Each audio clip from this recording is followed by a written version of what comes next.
Is fruit okay to eat during sugar detox and a low-carb diet? Is fruit okay to eat when you are detoxing from sugar and carbs? How much fruit can you eat to stay low-carb? Can eating fruit bring your sugar cravings back? I will also tell you the best time to eat fruits if you're a woman on a low-carb diet, and I will share you what fruits I eat as a low-carber.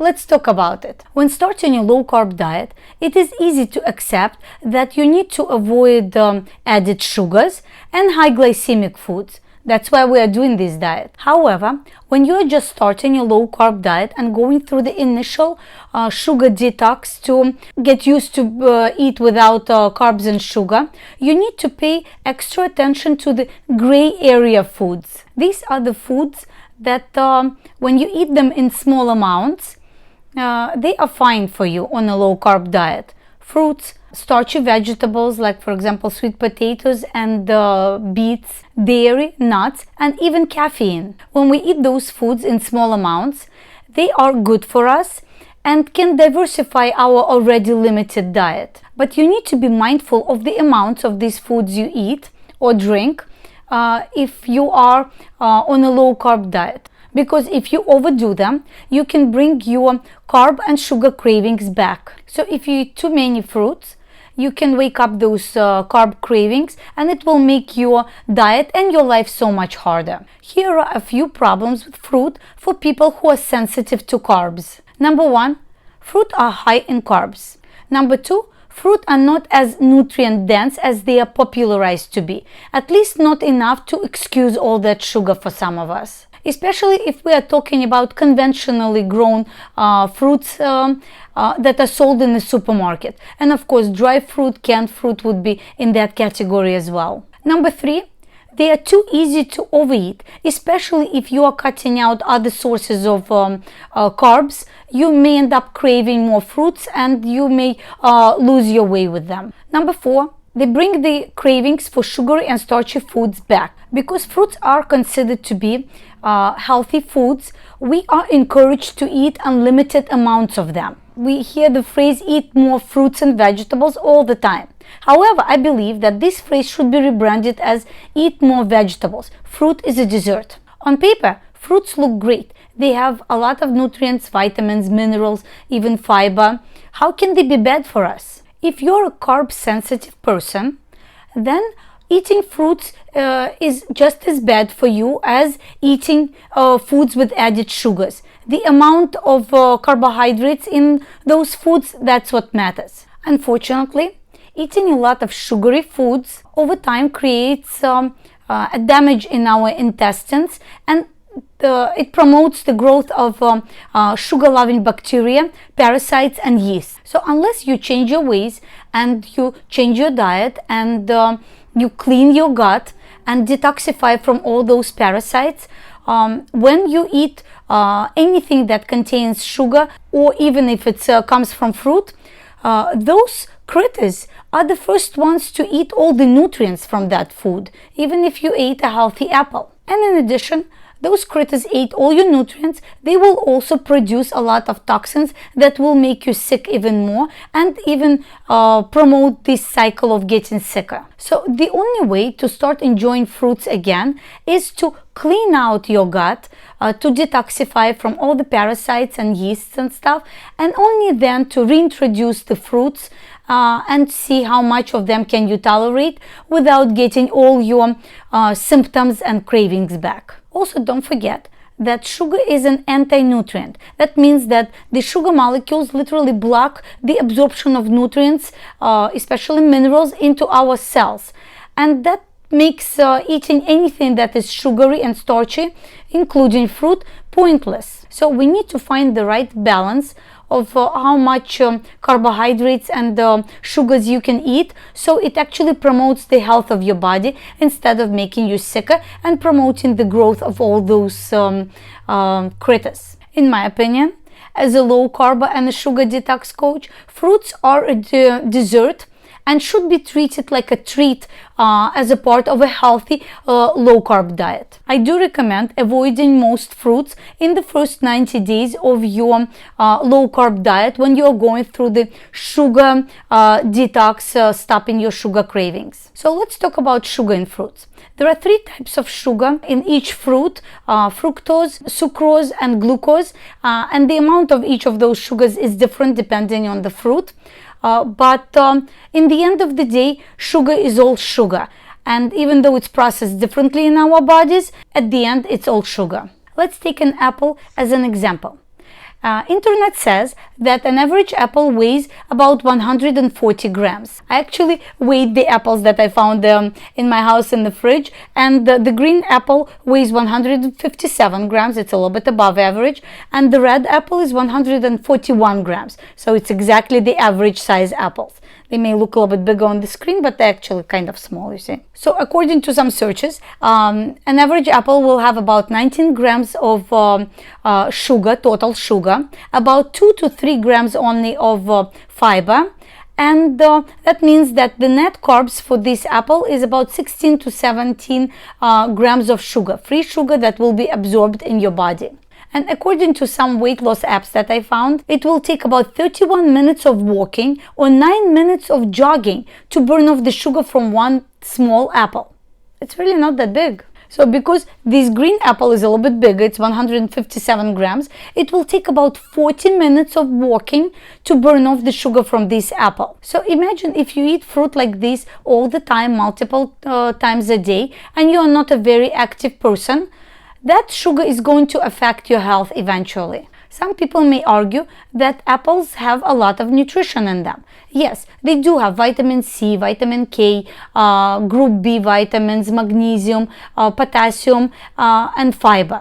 However, you're going to get a lot more of these nutrients without all the sugar if you're eating vegetables. The point I'm trying to make here is that we should eat vegetables as our main food for nutrients and fiber, and we should eat fruit in small amounts as a dessert, as a little treat. The good thing about fruits is fiber. They contain some fiber, and fiber slows down the absorption of sugar, but it literally goes gram per gram. So if this apple has 19 grams of sugar and only 2 or 3 grams of fiber, so the rest of that sugar, about 16 grams, is free sugar that will be absorbed as sugar in your body. Fruits that contain a lot of fiber and less sugar, we don't even think of them as fruits. For example, avocados, lemons, and limes. Berries, including tomatoes, raspberries, blackberries, and all the other berries, they are usually higher in fiber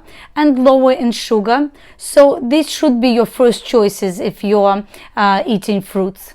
The easiest way to calculate how many carbs are in your fruits and vegetables is to use the apps, carb managing apps that calculate it for you. You simply just plug in the food that you are eating and the serving size, and it gives you the breakdown of how many total carbs, how much net carbs, fiber, and all the nutrients that you get from that food. I recommend using them at least in the beginning of your sugar detox journey, so you learn which foods are better for you. As I mentioned before, when you're just starting your low-carb journey and you're going through those initial 3 months of sugar detox to stop your sugar cravings and detoxify your body from all the sugars that your body collected over the years, you need to take it easy on fruit during that time. But once your sugar cravings are under control, you can start experimenting with fruits and eating different fruits in different amounts and see how much you can actually tolerate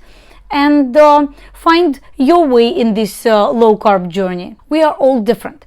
Some of us can tolerate 1 or 2 full pieces of high sugar fruits a day, and they will be fine. I do not recommend eating more than 2 pieces of fruit a day, even on a healthy non-low-carb diet. But some of us will find that we are more carb sensitive, and we will feel better when we are eating smaller portions of fruits every day. And there is a small portion of us that will find that they cannot tolerate any carbs at all, and they feel they are healthiest when they are eating only meat-based carnivore diet. But you have to let your body detox from carbs before you can experiment with all of this. I do offer private consultations to help you create a personalized sugar detox plan and help you stop your sugar cravings. Details will be in the link below in the calendar. If you find the information in this video helpful, please click a like button and subscribe to the channel to get more sugar detox and low-carb living tips. How much fruit do I eat?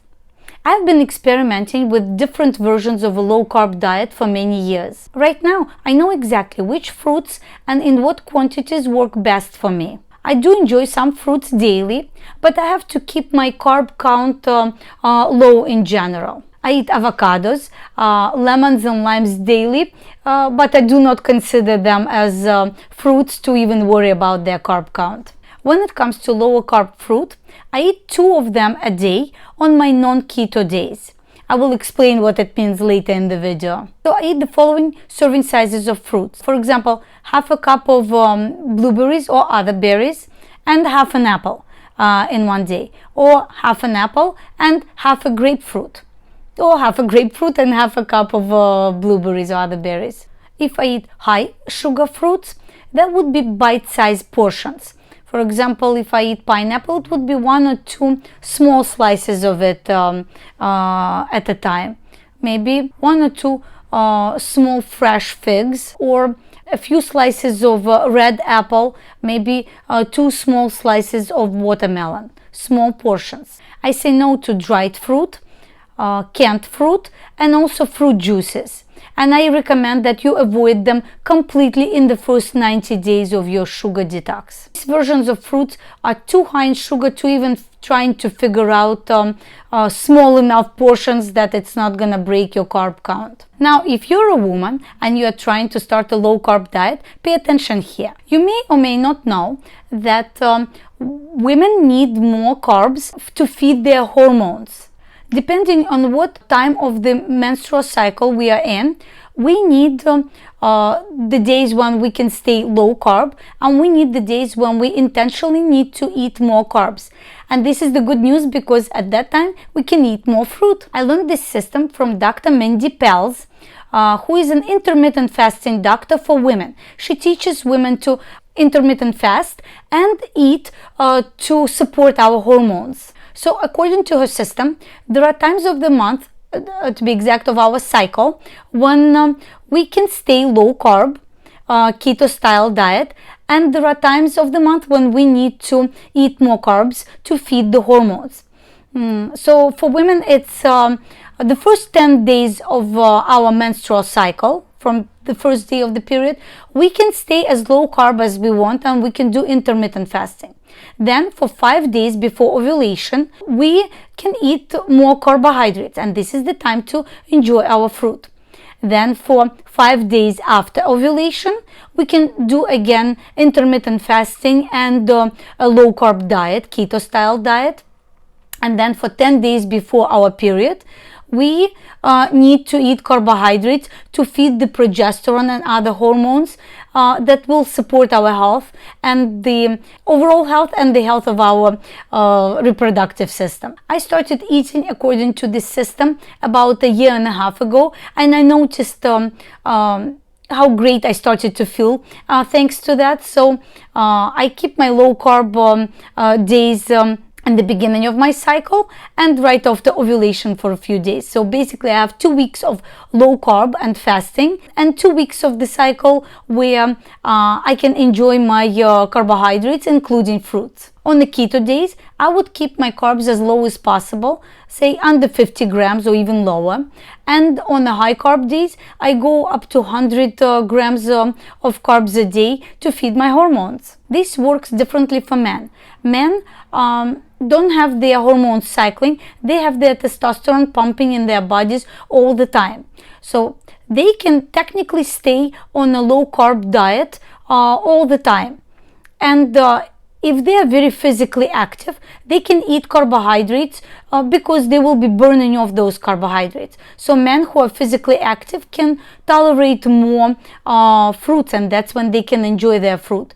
but men who have sedentary jobs should stay on a low-carb diet most of the time. As far as I know, they do not need to do any cycling of the carbs like women do. What about you? Do fruits make you crave more carbs? Please leave your answer in the comments. I would love to talk to you there.